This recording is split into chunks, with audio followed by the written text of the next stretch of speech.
A long time ago, the world was full of people, but not full of goodness. The people had turned away from God. Violence, evil thoughts, corruption, everywhere.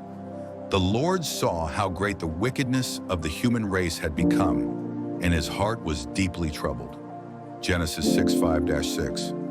But one man was different. Noah, a righteous man in a broken world. Genesis 6:8-10. He wasn't perfect, but he was faithful. While others ignored God, Noah walked with God. But Noah found favor in the eyes of the Lord. Genesis 6:8.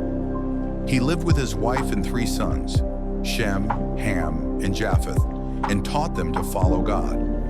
God gives a warning, Genesis 6:11-22. Then God spoke to Noah, I am going to bring a great flood to destroy the earth, but I will make a covenant with you. God gave Noah instructions. Build a giant boat called an ark, not a canoe, a massive 3-story ship made of gopher wood. Make rooms in it and coat it with pitch inside and out. Genesis 6:14. And God told Noah to bring 2 of every animal, male and female, onto the ark, along with his family. Noah believed and obeyed, even though there was no rain, even though others mocked him, even though it took years. Noah obeyed. For over 100 years, Noah built the ark. People watched and laughed. Why are you building a boat in the middle of dry land? But Noah didn't build with human wisdom. He built with faith. He preached to the people, warning them, but they did not listen. Noah did all that the Lord commanded him. Genesis 7:5. And then the day came. The flood begins. Genesis 7:6-24. When Noah was 600 years old, God told him to enter the ark.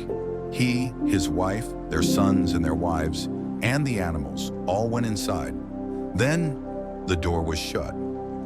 All the springs of the great deep burst forth, and the floodgates of the heavens were open. Genesis 7:11. Rain fell for 40 days and 40 nights. Water covered mountains. Every living thing outside the ark perished. But God remembered Noah. After 150 days, the waters began to go down. The ark came to rest on the mountains of Ararat. Noah sent out a raven, then a dove. The dove returned with a fresh olive leaf. Soon the land was dry. God said, "Come out of the ark." Noah stepped into a new world. Noah worships. God makes a promise. Genesis 8:20-9:17. The first thing Noah did was build an altar. He thanked God and offered sacrifices of gratitude. The Lord smelled the pleasing aroma and said, "Never again will I curse the ground because of humans." Genesis 8:21. Then God made a covenant with Noah, a holy promise. He set a rainbow in the sky as a sign. Whenever the rainbow appears in the clouds, I will remember my covenant. Genesis 9:16. A promise of mercy, a sign of grace. Noah planted a vineyard. One day he drank too much wine and became drunk. A sad moment. His son Ham acted shamefully, but Shem and Japheth showed honor. Noah later pronounced blessings and curses upon his sons based on their actions. He lived 950 years, and then he died. Noah lived a total of 950 years, and then he died.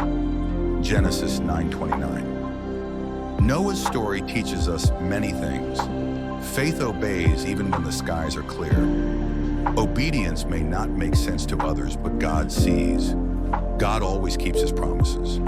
After the storm, God gives new beginnings. Noah was not perfect, but he was faithful. Will you walk with God like Noah did? If you enjoyed this journey through Noah's life, don't forget to like, share, and subscribe to hear more powerful stories from the Bible.